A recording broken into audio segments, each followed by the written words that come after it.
Hey everyone, thanks so much for checking in today. Today, my guest is Jason Littlefield with Empowered Humanity Theory. We're going to talk about social and emotional learning, what the alternatives should be for it, and why they're necessary. So, welcome, Jason. Thank you so much.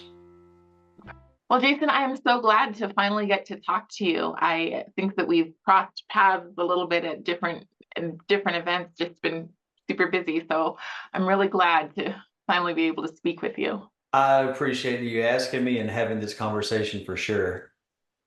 So I just want to start with hearing your story. I know that you were a teacher. That's really important for a lot of my followers to have people who are actually experts who've been trained in the things that I'm saying, really to be able to back that up. So, how long were you a teacher? Yes, so I I taught from 2003 to 2009, and then 2009 to 2012 I was a high school assistant principal at a high needs campus. And then Wow. in 2012, I actually made the decision to leave the country for what I thought was forever. I was the director of an international school in China. Oh, And shortly after that, I was unexpectedly transferred to Benin, Africa. And wow. then other weird circumstances forced forced me and my family back home. And when I came home, I landed in Austin, and I became a social and emotional learning specialist in 2014.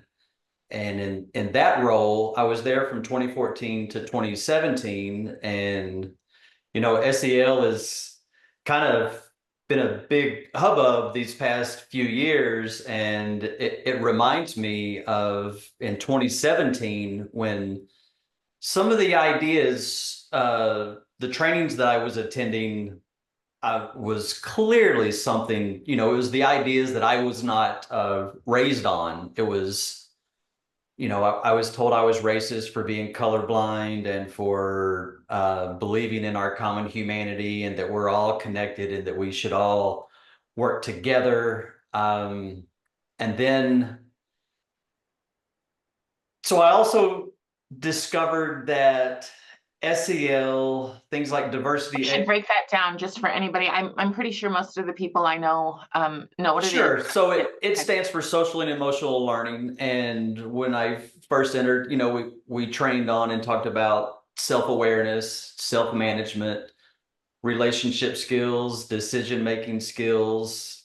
Uh, so all of the things that we need as people to be, maintain our sanity in this world and to maintain our relationships and to just maintain our stress levels, really. So I saw that that was a really good thing. And I around that time I also got into the neuroscience of well-being, because I also discovered that, wow, our psychological and social emotional well-being is determined by the attitudes and the habits that we're practicing.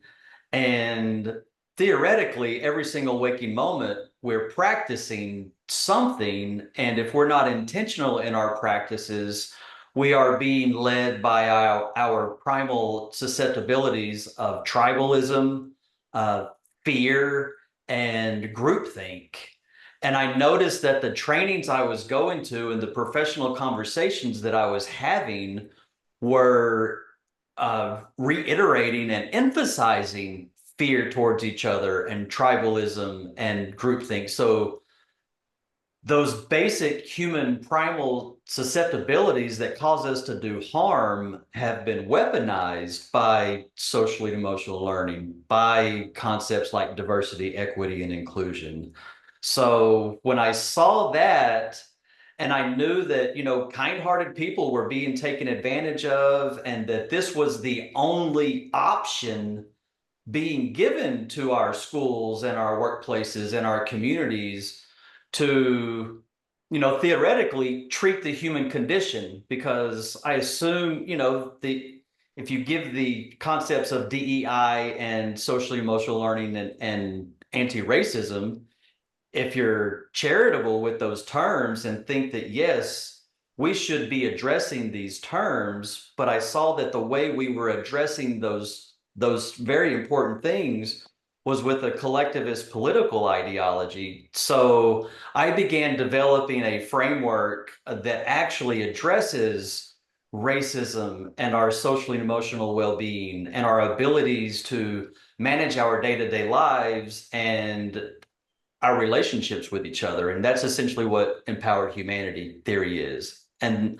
I guess finally, so I do work with schools on that. And also, I've returned back to the classroom. A couple of years ago, after trying to get this message out, I was essentially, I don't want to use the word canceled, but it was seriously rejected by political ideologues on both ends of the spectrum. And I realized all I was promoting was a neuroscience backed framework for increasing our psychological well-being and strengthening the climates and cultures in our schools and in our workplaces. Because whenever there's more than two people in a room, that's a diverse group. And the more people that are in that group and the longer they spend with each other, the likelihood for conflict is going to happen. So if those people have a framework to help them maintain that environment by habitually and intentionally doing the things that bring out the best aspects of their humanity while tamping down those primitive susceptibilities of fear, tribalism, and groupthink. So you said that you started this in 2017. From what I understand, SEL changed from SEL to transformative SEL. But if you started in 2017, this sounds like this was always the goal of SEL. Well, so there are people that say that it was always a goal, but that wasn't my experience with it. In fact, from 2014 to 2017. And what had happened in 2017 was half of my working group participated in an equity cohort with the culturally responsive department. Okay. And once that happened, that generated some conflict in our working group because I I was a history teacher. That's what I taught. So I recognized these ideology. I recognized the political leanings of these trainings that I was going to and realized, oh my gosh, this is nothing to do with our well-being. And when I remember first leaving a training, I said, "Oh," I leaned to a colleague. I said, "Wow, that was interesting. That was Marxist. That was a neo-Marxist workshop." And I was kind of like, uh, I don't know. I Shocked. thought it was funny. I thought it was Oh, interesting. I thought it was like, holy moly, that really just happened. Thinking that it would spur a conversation, but it actually did the opposite. So from 2017 to 2021, I tried within my working group, because I was hoping that my group in Austin would have these conversations and see what was happening and understand and actually be able to shift and change the right. whole SEL conversation. But then by 2021, my job description was rewritten in a way that I had to advance the ideology. Like we had to reapply for our jobs underneath these new job descriptions. So Can you tell me what that was? Is it appropriate? If it's not, I understand, but if you could tell me what that meant, what that looked like. Uh, I don't remember the specifics, but Okay. the social emotional learning department and the culturally responsive department, both of those departments merged into one.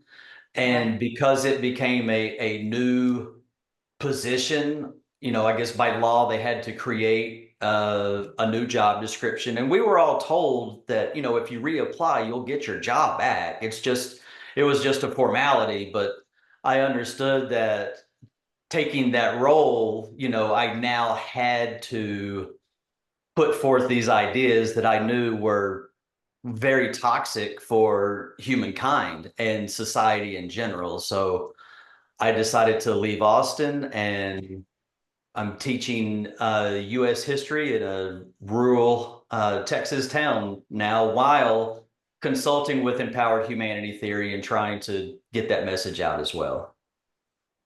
So one thing I want to address there, because a lot of people feel that because they're in a rural town, I'm in a rural town too. People ride their horses to the grocery store in the summer.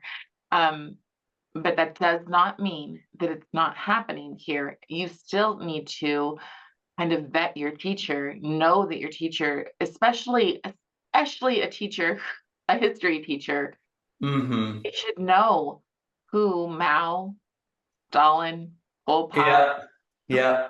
who Well, they were and what they did and how it's like this. and and Yes. my students do. I got frustrated by trying to talk to adults and having the door shut in my face, and I understood that. Yes, while that is happening, every day that marches on is an opportunity to do something. Yes. So I chose that my something was going to work with high school kids. I'm also a part-time professor at a education college, working with university students before they graduate. So I just figured I would put as much of my efforts locally and hope to be able to make a change on the national level, because we're kind of hurting right now. Agreed. Jason, we're very, very similar. I teach in a homeschool co-op and I teach the same thing because those of us who get it need to speak out without, without fear, even though it is extremely stressful to do this work. But the people who are most likely to watch this will be school board members, will be some legislators, and people who really don't have a background in like the Frankfurt School. They really don't Mm. have a background in where this comes from. So can you break it down and show how SEL is those things? Well, I can just point to the fact that I'm going to try to keep it as really basic as simple, that the way that SEL is now being promoted, it's emphasizing group identity. And anytime humans emphasize group identity, it strengthens their inherent capacities for prejudice, Right? for aggression, and even for cruelty towards each other. And when you look at the state of our society right now, especially the violence and the real racism that's happening, it's because we as a people have been practicing seeing each other as a group. And when your social and emotional learning framework is doing that, you're essentially damaging an individual's social and emotional well-being, because you are teaching them to see someone as either less than human than they are, or as a physical threat to them, which keeps them trapped in their fight, flight, or freeze. And that disconnects us from our prefrontal cortex, which is where our thinking and problem solving and ability to get along with each other resides. So just the basic foundation of, we're approaching this from a philosophical standpoint of prioritizing a group identity over the individual identity, is harmful for our social emotional well-being.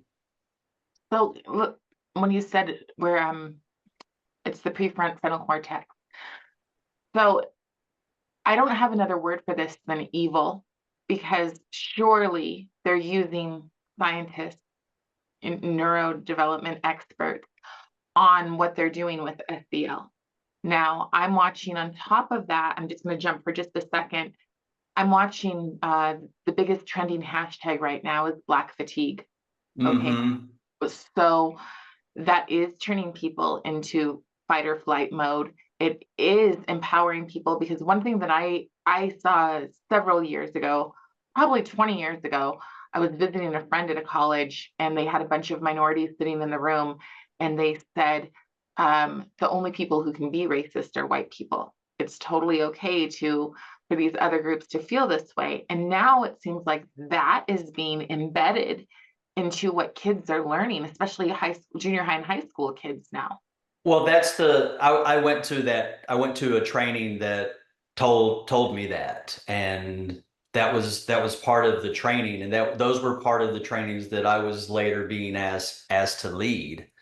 Uh, and I For approached being them. asked to say that you were the only that you were the only person who was capable of being racist, or that Well, people just that white people in general, and that other people could not, just because of the new definition of power plus racism plus power, you know, which that's a political tool and a way to justify dehumanizing each other. You right, know, throughout time, and this is something that I've learned from studying history, throughout time and across time, it seems that there's always been a justification to hate and mistreat a group of people. Never in the time of our species has there not been a time where it has not been justified or okay, you know, socially acceptable to hate a group of people. And that's what I'm hoping to ultimately break through with empowered humanity. Those are my big dream, is that maybe this is our moment in time to where we can break through this, because I don't know about you, but I feel like we're stuck in a rut. You know, I feel right. like we're we're stuck in a rut. The quote unquote counter culture, the culture wars of 2020 through 2024, it feels like they've run their course and they're just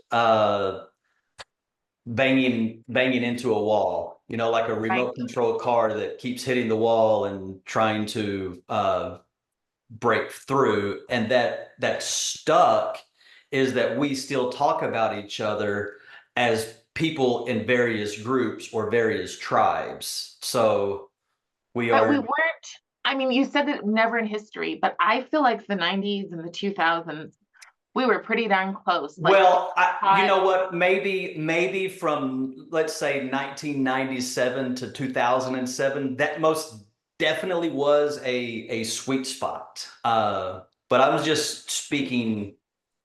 right, right. Not so much. I mean, that is such a in the thousands of years that we've been here, to just have that 10-year How do window. you, that's true. You know, so that also gives us hope that a whole lot of us were here during those time periods. And what I've noticed is that those people, that we're the ones that are starting to try to raise our hand and say, hey, y'all, can we talk about this for a little bit? Because we're using ineffective tools. Right. If liberty and well-being and maintaining the American experience are important to us, we're currently using the wrong tool set to maintain those. Agreed. And I do want to go there, but I really want to hit on so here in Utah, we had an opportunity. Some school board members asked that a resolution be passed. And what the resolution was that they would admit that SEL is Soviet in its practice. The way that it's done looks a whole lot like Soviet programs in terms of safety, reporting on your neighbor. A lot of there's specifically one app that tells children to report implicit or explicit bias, whether that's by a teacher or another student. We have a whole group of people who I would call grifters who are focused on that they say that these apps are the best quote unquote anti-racist tool. Can you explain how anti-racism and not being racist are not the same thing? Or would Well, you agree with being anti-racist is I mean, it justifies what a simple thing is that it justifies being actually racist towards white people. I mean, that's one thing that it does. And it just plays that white people are the oppressors and people of color are the oppressed. But And only people of color who believe the same thing, right? Only right, the same thing with gay and lesbian. Only gay and lesbian people who believe the ideology. right. So looking at that Yeah. from a socially emotional learning aspect, let's say I'm a white kid, which that shouldn't be hard to do. Let's say I'm a white kid and I believe that white people are the oppressors. So I'm either going to interpret that as I am better than black people, or I hate myself because I'm white. Those are really the only two ways to interpret that white people are if you're white. And if you're black, if you believe that, then you either feel helpless and hopeless and that there's no sense in trying because you're habitually and permanently oppressed no matter what you do. So you can either give up or you can get extremely angry and violent and take your revenge out and justify violence towards a group of people, And which isn't that translates towards violence towards an individual, because whenever we see someone as an other, we psychologically justify, like, it's okay to mistreat this person. right? Right. So whenever, and that's with empowered humanity theory, we talk about the dignity lens and how to see in each other as we see ourselves, because whenever we do those things, we build the psychological capacities that prevent us from harming each other. Have you heard? So, one of the things that I'm very cautious of, there's something in that we have in Utah, maybe it's around, I don't know if it's other states or not, but it's called the Dignity Index. And Hmm. that looks like adult SEL. It looks the same as everything else, where the dignity is in taking on all of the same ideology. Well, so dignity, the way that I talk about dignity is what you've just described. That dignity index is a dignity violation. The dignity index is a violation of human dignity. Can I break down how Yes, I please, talk about please do. dignity? Yes, I'd love that. So to talk about dignity, I distinguish between the human and the being, because we are human beings. Mhm. And our humanity is our DNA and our personalities. As many people on this planet, that's how many different humans that there are. But beneath that, our biology and our personality is our being. And all beings share two distinct qualities, and that's the desire to avoid suffering and the willingness, then the desire to alleviate suffering when we encounter it.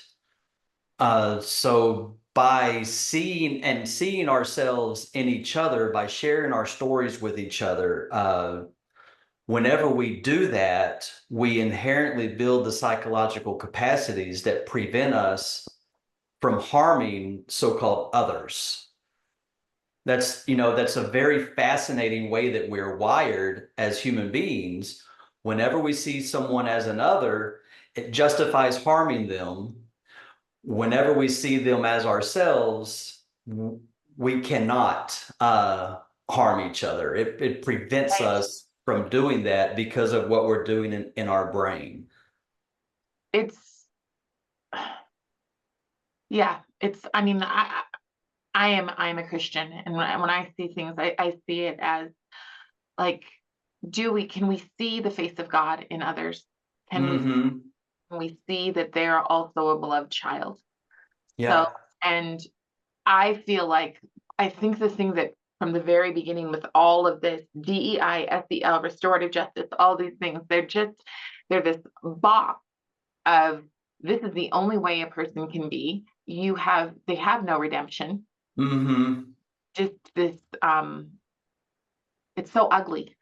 I Yeah, don't have enough word for it. It's ugly. Yeah. and it's really the only tool out there because every SEL program, DEI program, that's the monolithic tool and approach that they're using.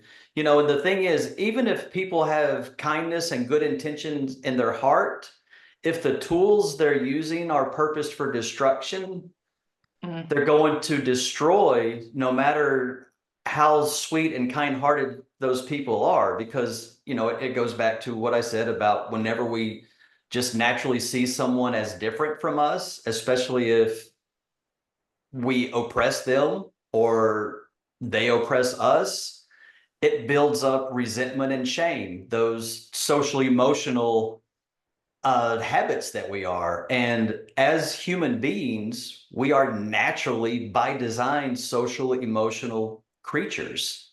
We react because of our social emotional capacities.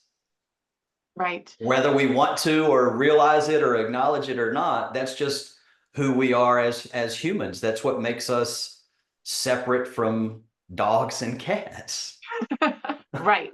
Right. And I do see a lot of um, praising the most base in humans, calling people standing on cars and shaking their stuff, calling them young scholars. Really, it's like the very worst practices. If you wanted to destroy a nation, this is what you would do. Hmm. And I think that goes back to Frankfurt School, right? The Frankfurt School was, Yes.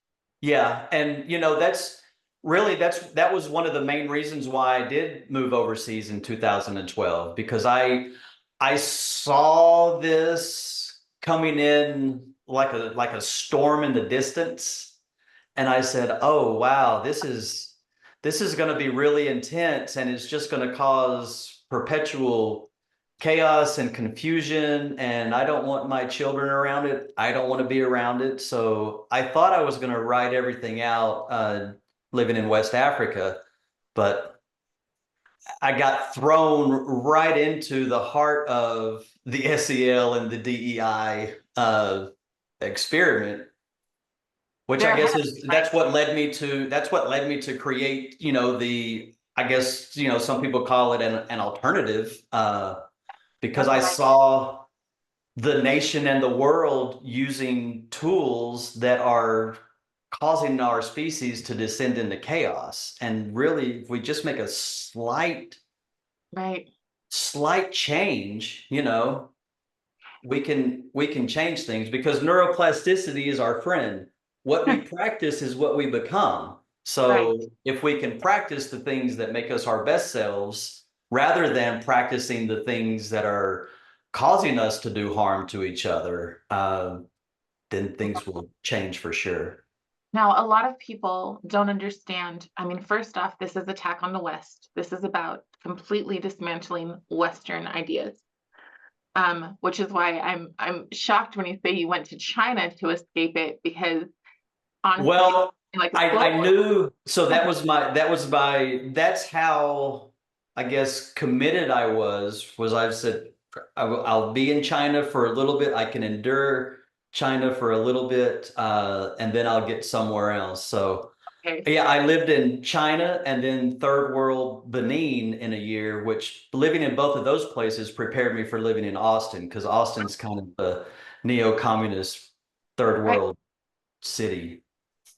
Well, I came from Washington, and I've seen what's going on there, and I mean, it's a hydra. We're just constantly fighting the battles.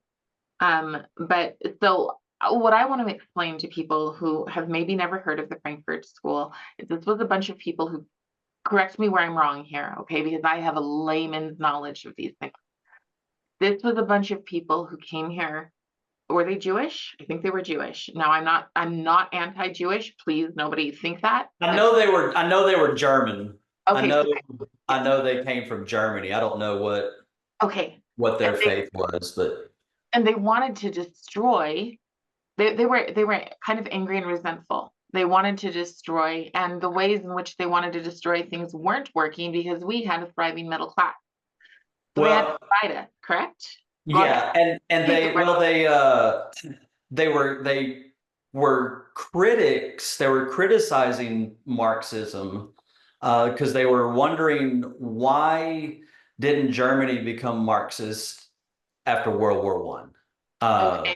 and why wasn't the Bolshevik Revolution a united? When you say criticizing it, some people will see criticism as that's bad, but No, no, they were trying to figure out why it didn't work. right? Like Analyzing why, it, right? like the Yeah. environment was ripe for revolution. Why didn't it work? And why wasn't the Bolshevik Revolution a unified proletariat versus bourgeois revolution? And one of the things that they came up with was that they said that wasn't successful because traditional Marxism, there's just two groups, Mhm. an oppressor and the And oppressed. And maybe what they theorized was if we can have multiple groups and unite them against a single oppressor, then maybe we can have revolution. And one of those people was Marcuse. And so the Frankfurt School, what was that, 20s, 30s? I'm sorry, I think so, yeah. No, I think you're right. I think it was the 30s. I Um, think, in there, and then Marcuse became a rock star figure of the quote unquote new left in the 60s that really accelerated those original ideas of the Frankfurt School of having multiple groups united against a single oppressor. So and that he was the specifically 60s. went for the ghetto classes. That's what he called it. So he was looking for Black, and he was looking for, at that point, lesbian and gay, right? Hmm. So he was specifically looking for these groups. That's so important to understand that we were always meant to be pawns, always. Right. And I would like to interject there that rights for those quote unquote groups of people are necessary for sure. And the way to guarantee rights for those groups of people is by using the Constitution, by using our Bill of Rights. But what they started to do, they said that it was our Constitution and our Bill of Rights that are the source of these problems. And as soon as we remove those liberties, then this utopia will emerge. But it And doesn't, because what happens is that you've created a mental focus of resentment in people. mhm, And so they go after one group. Sorry, they go after the white Caucasian male. Then the white male is gone. Then they go after the next group, probably the 40-year-old women who go crazy, because they become nobody wants a Karen. And so they right. become the next ones. And then they become the next ones. And we're doing that. So we've got ethnic Well, studies, and we teach this group is oppressed. This group was probably yeah, the first group, right? So right now there's a ton of we need to focus and listen to Native Americans because Native Americans have the real way of knowing. But if you go any further, then you go into the Blacks and you go into the Moors, and the Moors were here first. And so then you'll have the right. Americans turning against the Moors. It doesn't end. It doesn't, it doesn't. And I used to ask myself, like, okay, if all the white men were suddenly to vanish, would humankind stop Hating? hating, stop being greedy? And then I said, what if all white people in general? Nope. And no, I said that, the issue is we are wired with a duality to destroy and also to create. And it's the things, it's the behaviors, it's the thoughts, it's our feelings that we practice that determine are we going to really strengthen those primitive features that cause us to, you know, do harm to ourselves, limit our own potential and limit other people's potential? Or are we going to intentionally practice the things that make us, our higher selves? So let's go into history, because in other countries, in China, it it didn't matter that they were a homogenous nation. Once you're taught the seed of resentment, you go after your enemy, whoever your Yeah. enemy is. Africa, the same thing. Africa is a huge continent, and people on this side of the river feel differently about the people on this side of the river, and they kill them. They It's massacre. that tribalism. We're Exactly. all wired whenever we see each other as an other, even if our skin is the same, even Yep. if our religion is the same. I'm uh just in the most mundane way. I'm sure you've seen videos of Dallas Cowboys fans and Philadelphia Eagles fans Right. outside the stadium just Right. pounding at each other. And yes. That's a real mundane aspect of tribalism, but it just goes to show that even those mundane aspects of tribalism can cause us to do harm to each other. Yeah. Whereas if those dudes would see each other, oh, I bet you have a wife and you have children. I have a wife. I have children. I identify that with you. Right. We have that shared thing. Common We are connection. not going to fight each other. Right. Exactly. Okay, so I again, I do, and I allowed a lot of time to make sure that we can go through this, but can you explain to me, can you explain to my viewers um, what SEL looks like in school, why it's a problem, and I would say why it's toxic, but that's my viewpoint. Well, and full disclosure, I have been away from it since 2021.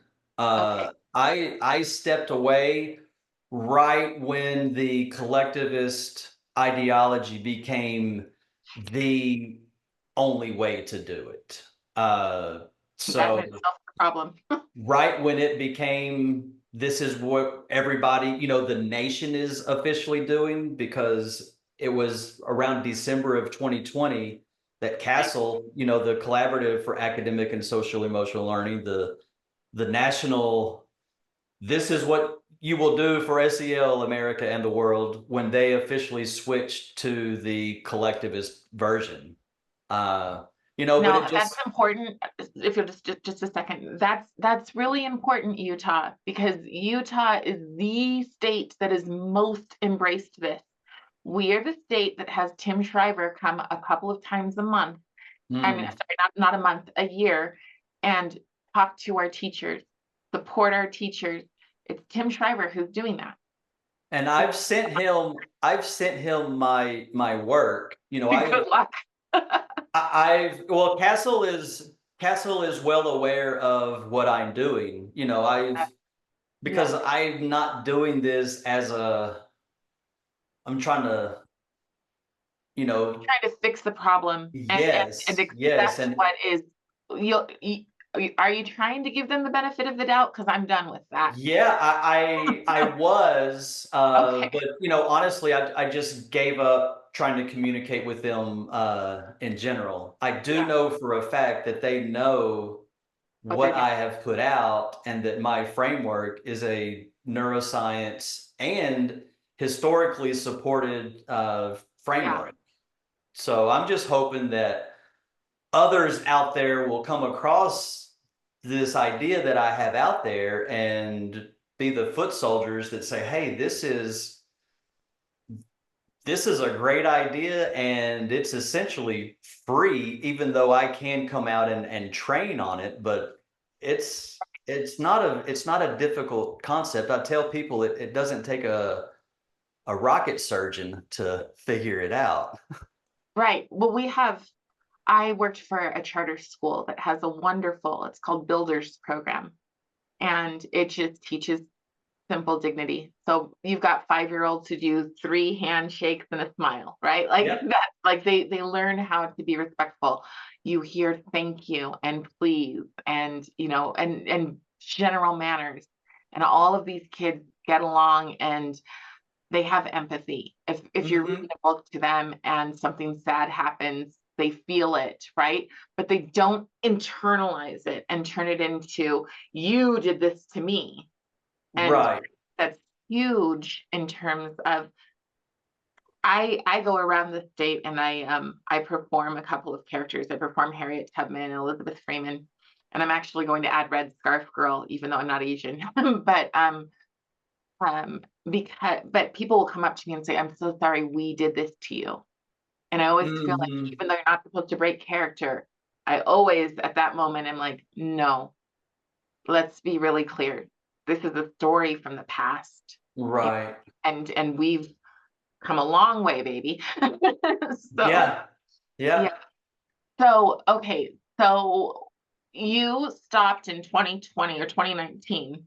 2021. 2021. Okay. What were you seeing? Well, first off, I want to go back to when you did your trainings and you were talking to the other teachers and you were like, well, that was super weird.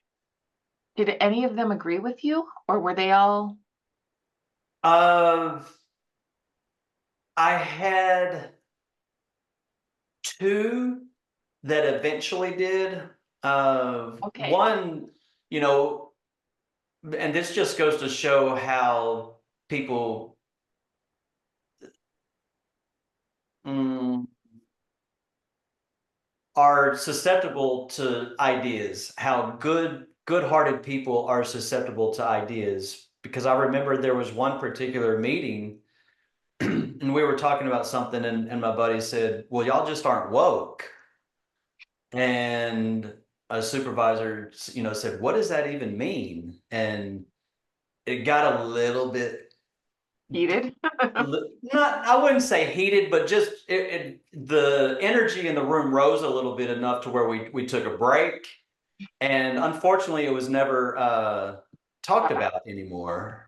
But the person that said that was my best friend on the team. So I would I would call him a lot later on to talk to him about it, and he now clearly sees, and Gets he it. just so happened to be black as well. And I went to church with him, so we had a really good solid friendship, so we could have those conversations and discussions. And then he eventually saw it, and I've other colleagues that may not have seen it at the time now understand what I was trying to bring attention to. Oh, that's fantastic. That's good. Yeah. So they do have a Well, I just wish it would have happened, at that time, right, because I was also treated, horribly by my peers for not going along with right. this. So that was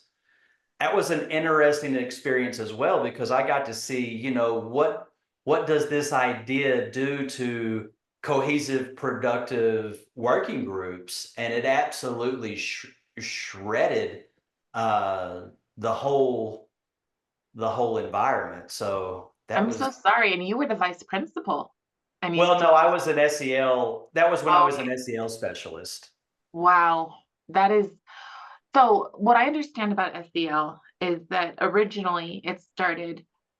So one of the reasons that people are so accepting of Tim Shriver is because he also does the Special Olympics, Hmm. right? And so, and a lot of times, from what I see, special needs is tied into the whole diversity thing. But then the problem is that when they flip it and say, well, because of the trauma from the pandemic, all of our kids are now special needs. So I've seen that happen. I've seen, we're talking about DEI and they bring in the special needs kids and say, well, we don't want to take away from them. And it's like Hmm. not the same thing at all. And then also to teach foster kids how to behave when they've come from such traumatic experiences. Like that's where SEL supposedly started. Um, I feel very personal about both of those things because I grew up in the foster system and was a foster parent. I've learned trauma informed care for the most part. I don't agree with it. I think that it is Hmm. not going to benefit our kids. I've Um, done that training. I've gone through that series of training as well.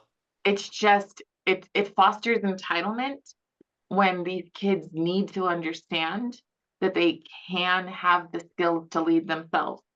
Another Hmm. another big one that we have a lot of in our schools is competency-based learning, which is more SEL. It is not competency. Oh, look, I can write a 3-page essay, because trust me, I've got an 11th grader in the schools now and they're not writing 3-page essays. We're lowering the bar again. I feel like we are doing the worst, and oftentimes to the most vulnerable, to the Hmm. most vulnerable kids. Okay, Yeah. so let's flip it and talk about your program and the solutions, and how we can fix this, what I would call disaster. Okay, sure thing. So, empowered humanity theory is the idea I'm putting forward, and I promote three ideas. That's on a website, right? You have a website. Is it I called? do, yeah, just empoweredhumanitytheory.com. And it's I guess founded on the principle of, okay, so as human beings, we all share 99.9% DNA, which means we are encoded with the same motivations, susceptibilities, and some of those are fear, tribalism, and groupthink are the three main ones that we're all really susceptible to instantly because those were needed for survival. But however, in 2025, I don't deal with saber-toothed tigers or neighboring tribes trying to come take over my stuff. So I feel comfortable in relaxing a lot of those primitive tendencies. And it's also built on the idea that we are wired for compassion and we are wired for connection and we are wired for creating. So using the principle of neuroplasticity, the idea that our brains become what we practice, I came up with three attitudes like, okay, if we can practice these three key attitudes, and one of them is a value centered identity, instead of assuming an identity based off of my skin color, how I romantically express myself, my religion, who I vote for, I'm going to identify myself based off of my core values. And I am going to lead from a place of my core values. One of my core values has been liberty. And that's why I decided to go back into the classroom and teach teach juniors in high school history because of that value of liberty. Uh, Another value of gratitude that I have, that way whenever I encounter setback or difficulty or loss, when I instantly lean into gratitude, it helps that situation. It helps me bring levity. So putting your core values in everything you do, integrating those values into your behavior, into your feelings, and into your thinking habits, Can I push because back? Go ahead. Go ahead. because we always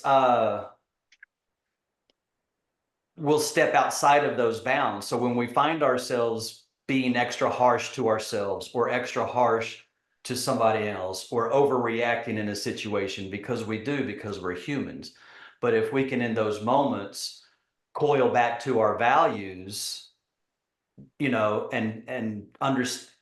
and find similar values with other people, because the key to a group functioning is working from a place of shared values. Earlier I mentioned whenever there's more than two people in a room, you have a diverse group, and the longer they're there and the more time they spend with each other, the likelihood for conflict increases. A way that we mitigate that conflict is by having shared values and a shared understanding of those values. So whenever groups hold values as what is most important, there's less likely to be conflict in that group. So that's the value-centered identity. And I heard you had a pushback. I do, only because I know that if you go to the wrong person and you say we want to go with a values-based SEL, well, they'll say, well, we are, because I think it's Oh no, important to understand. so mine is each individual chooses their own values. I am not imposing values That's on it. anybody. That's what I want to say. Yeah.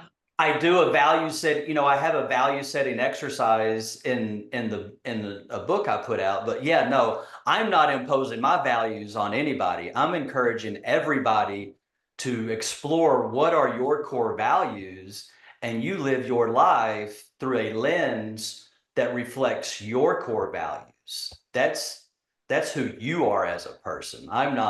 Empowered humanity theory doesn't impose any values on anybody.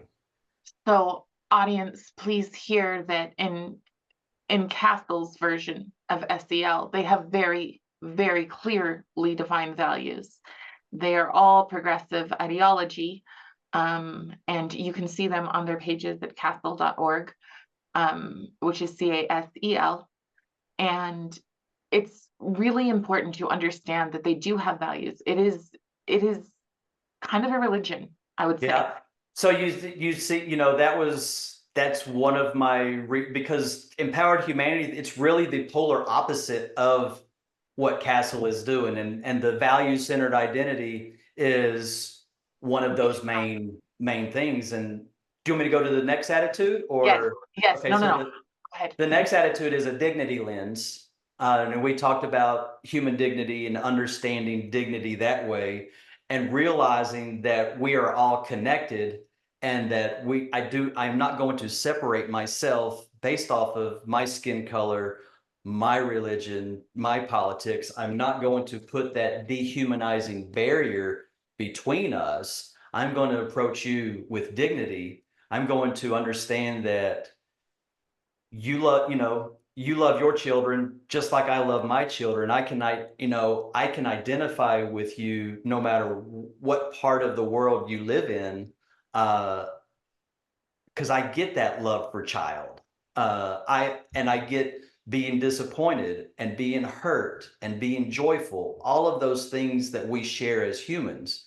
So that dignity lens is, how do I approach others with dignity, especially when I'm frustrated, or especially when things are going a little haywire, because in our workplaces, in our schools, sometimes things go haywire. So whenever we recognize that they are, how can we maintain dignity in those difficult situations?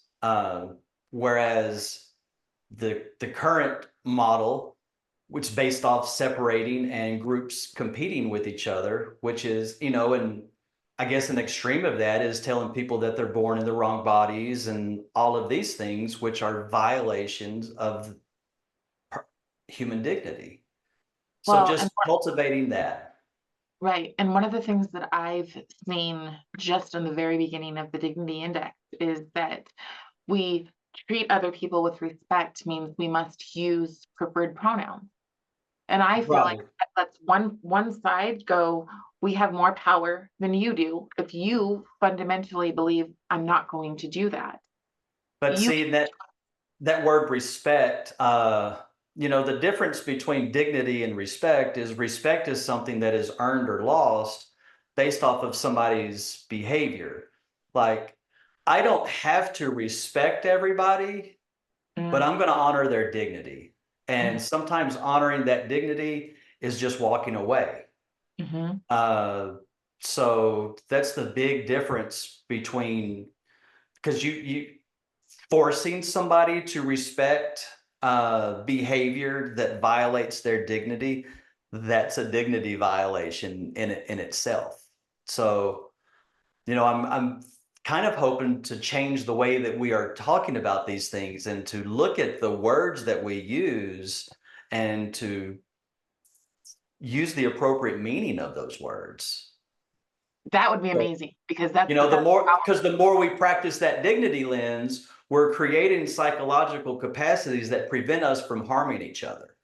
right. So, and the brain is always strengthening neural pathways based off of what we're practicing.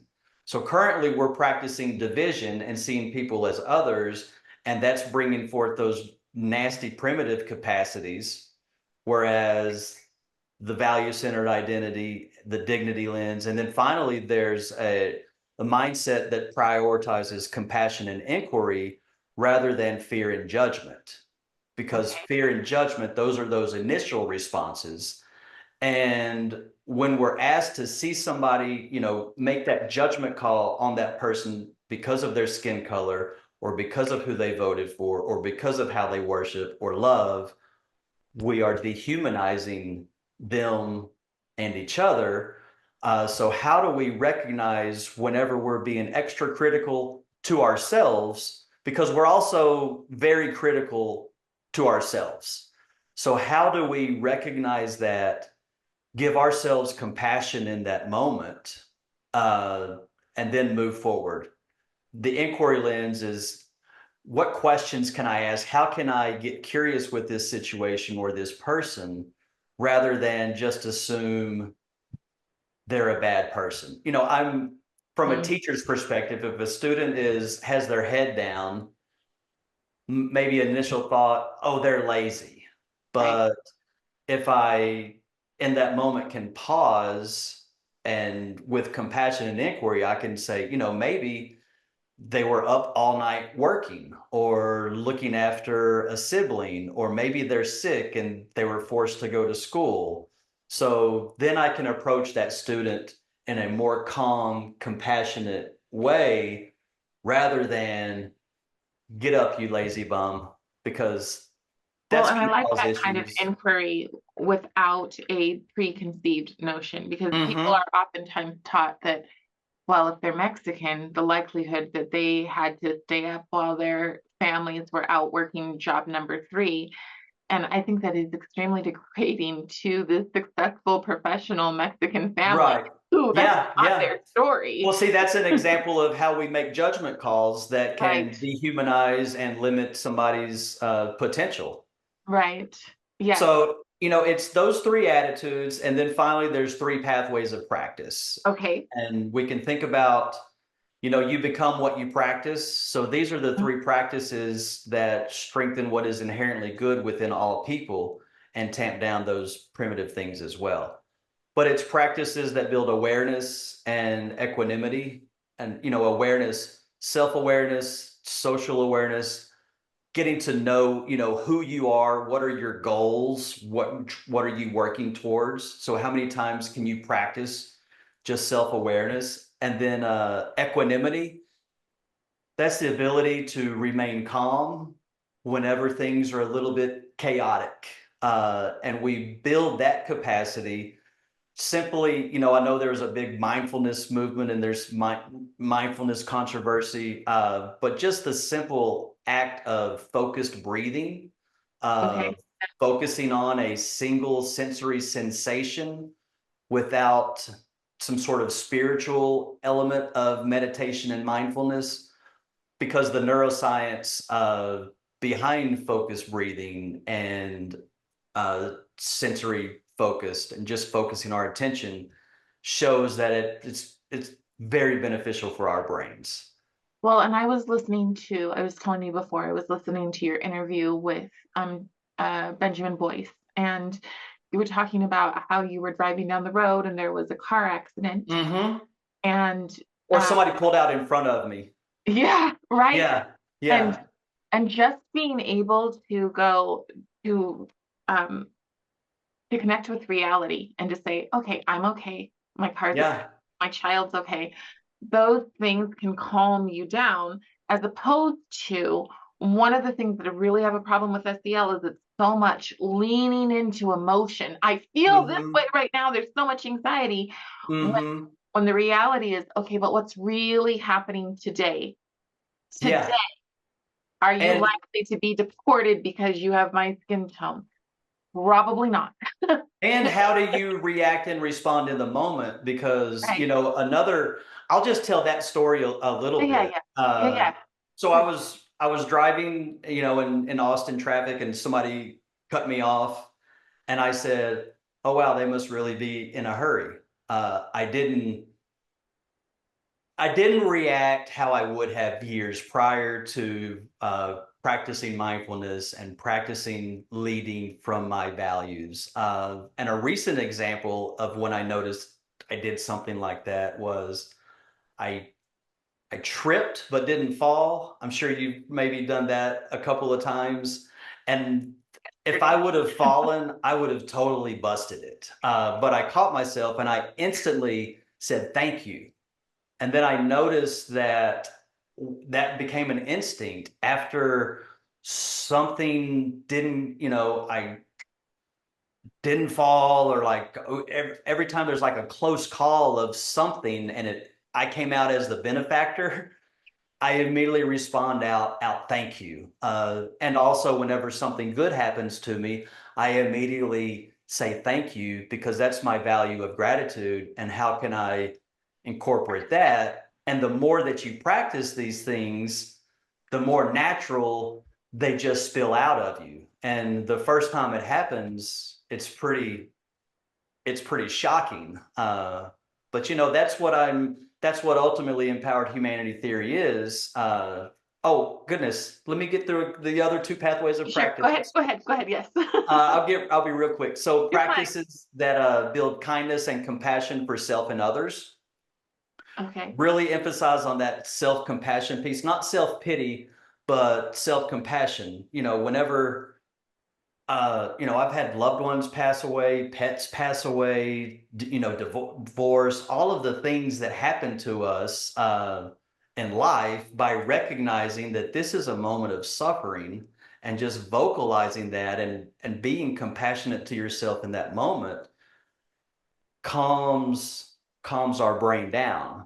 So just rather than being self-judgment or self-critical, allow ourselves compassion in that moment, learn from that situation and move on, rather than beating ourselves up. I used to uh, use profanity towards myself all the time when I made a mistake or came up short. I would just beat myself up, cuss myself out. But then, around 2017, I switched that, and I can tell the difference just in how I interact with people, how I interact with myself. So those practices that build kindness and compassion for self and others. And it's kindness and compassion. And there's a difference between kindness and compassion. Compassion is usually the intentional act of alleviating suffering from yourself or somebody else. And kindness, yeah, I'm kind of just smiling at the cashier and having a 2-second interaction saying, hey, I see you as a human being, and just being kind, opening a door for a stranger, texting your child, whatever. How many times can you be kind? And then finally is practices that celebrate our common humanity. How many times in a day can I find a connection with somebody else? Can I share my story? Can I hear their story? Because if we're incorporating those three pathways of practice, thinking about how many times in a day can I do these things? Because those are the things that wire our brain in ways that benefit us. When you look at the neuroscience of well-being, those are the three broad pathways of practices that actually strengthen the psychological networks that are related to a person's psychological well-being. So the more we practice those things, the more we increase our well-being. And then as a society, the more people that are individually doing that, the better off our entire society is. And we might just maintain the free world. Exactly. So I want to go back to a few things. One, mindfulness can be manipulation It when you're can, telling a it person can. what to think, right? Yep. So, Yep. so That's I why I just mentioned focused breathing, right, and don't do any, you know, like guided meditation. A basic loving kindness meditation is a good meditation. But right. nothing. Nothing telling kindergartners to sit on the table and imagine what it's like that there are people in other countries who don't eat Yeah, food. no, that's psychologically damning. But you Right, can but you right. can tell them, take a deep breath, hold it for 2 seconds. Yes.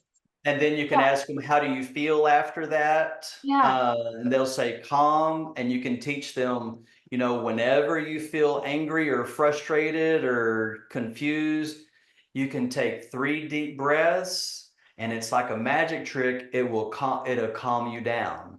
Yes. So, Right. I think that's a valuable skill for Agreed. somebody to have growing up in the world.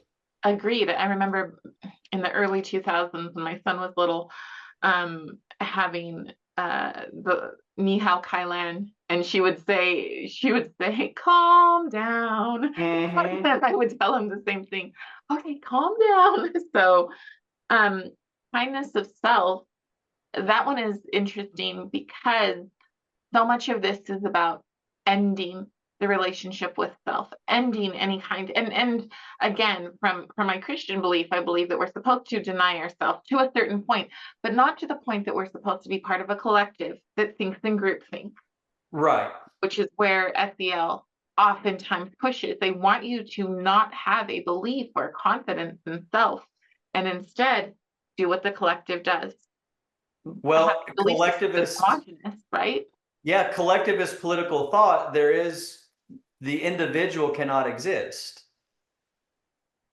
You know, as when you really apply the rules, Right, and say this is, I tell my students, I take people at their word. When they say this is what I'm going to do, I just assume that that's actually what they mean. right. Yeah. And collectivist political ideology, there is no room for the individual. And that's why, I heard earlier you mentioned Mao and Pol Pot and Stalin. That's why every time there's a collectivist movement, it ends in disaster because there's people have justified harming others, Right. Well, I mean, and I by don't know. harming, I mean murder. Right, right. Well, I mean, watch what is being said about people in South Africa right now. Holy cow. I'm watching the justification for it. And then I'm watching literally their leaders say, well, I'm not calling for their death yet. And you just Yeah. sit there going, how are you okay with this? Oh, we're okay with it because they're white and they're colonizers. And I'm like 400 or 500 years ago. Well, And even then, that's that tribalism, fear, and yes, groupthink. It's alive and well, and most of society right now is captured yes, by that. It's not something that's just on the political one side or the other. no, It's both, quote unquote, both sides, and that's just because we are all susceptible to fear, tribalism, and groupthink. But right now, politics is the thing that's really mechanized right, those things into, quote unquote, two camps. right. Well, And yeah, as that's long as there's two fighting camps rather than a united we the people, the collectivism marches on through institutions, schools, and workplaces, and in the hearts and minds of people. yeah. I want to ask you about one more thing, and that is SEL and safety culture. What do you think about the term safety? How does your program create safe people versus safety culture? Do you understand what I mean by that? Uh, I've I view I guess my program or my perspective views the safe people as a dignity violation. Okay.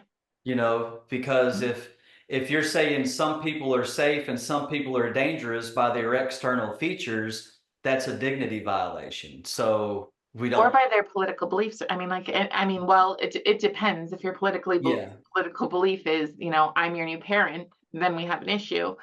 But if it's simply, not that, I think that we shouldn't be othering people. We should not be comfortable with othering people. Yeah.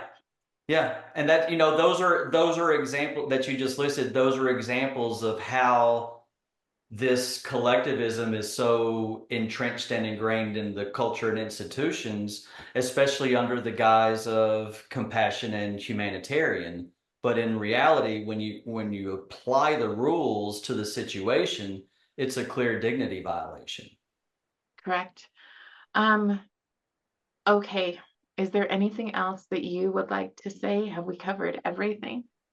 I guess if I can be a helpful resource, I sure would love to do it. I've done this work primarily with a school district in Maryland, and what just from basic professional development to I helped one particular campus completely transform their academic and behavioral climate and culture for the kiddos and for the teachers because most of my focus is on the adults in the building. I'm not trying to prescribe something to do to kids. Empowered Humanity, I work with the adults on that so that they can grasp that concept and naturally integrate those concepts into their classroom and how they interact with their peers and their students. And I worked with one particular principal on the issue of teacher burnout at their campus. And then beginning in September, I'm going to be working with their infants and toddlers the teachers that are primarily working in the homes with the Okay. parents so that the teachers can have the tools to regulate themselves during those difficult situations and the tools to navigate the relationship between them and the parents of the child that they're working with in their home. So I've been able to do some very real and genuine work with empowered humanity theory. And those are the types of things that I'm interested in working with school leaders and state leaders as well, because it's an idea that I can train on and then people take it in running and implement it in meaningful and authentic ways to them rather than something that Jason is telling them to do. Right.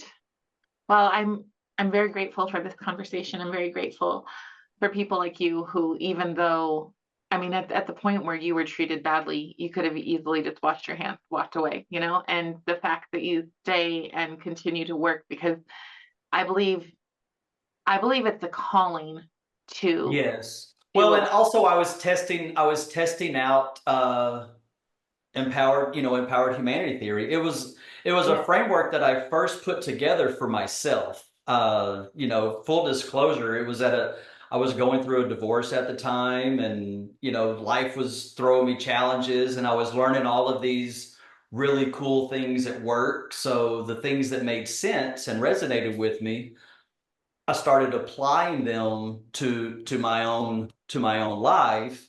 And then as time went on, I realized, oh, these things that I'm working on with myself, they're actually good for all of us. I want to try to figure out a way that I can articulate this and give this to the world and just see what happens. Maybe we can make things better and I think we transform, can. put I our think as long species as on we a have not different only hope, trajectory. I'm yes, sorry? I said I think as long as we have not only hope, but we have people willing to put in the work. I hate to use woke terminology, but the actual work, not the grift, but the actual work, because we are standing on a precipice of what we hand our kids. Yeah. I'm afraid that we've had what I see mostly with about the kids up to age 25. I was having Hmm. a family dinner, the apathy, the pure, I don't care. I mean, if TikTok doesn't tell me what to do, I'm not going to do it, right? Yeah. Uh, but the kids right behind them, we still have a chance with, and I think we have a chance with them. We just need to get on TikTok. but Right. Right. but but but these younger kids, they're hungry. Hmm. They absolutely need adults Well, to stand in the way and do the right thing. and it's the adults in their lives, need to be the models. Right. Which is That's the hard. thing. It's Yeah. it's hard. Like you said, you went through cancellation. That's not a fun time.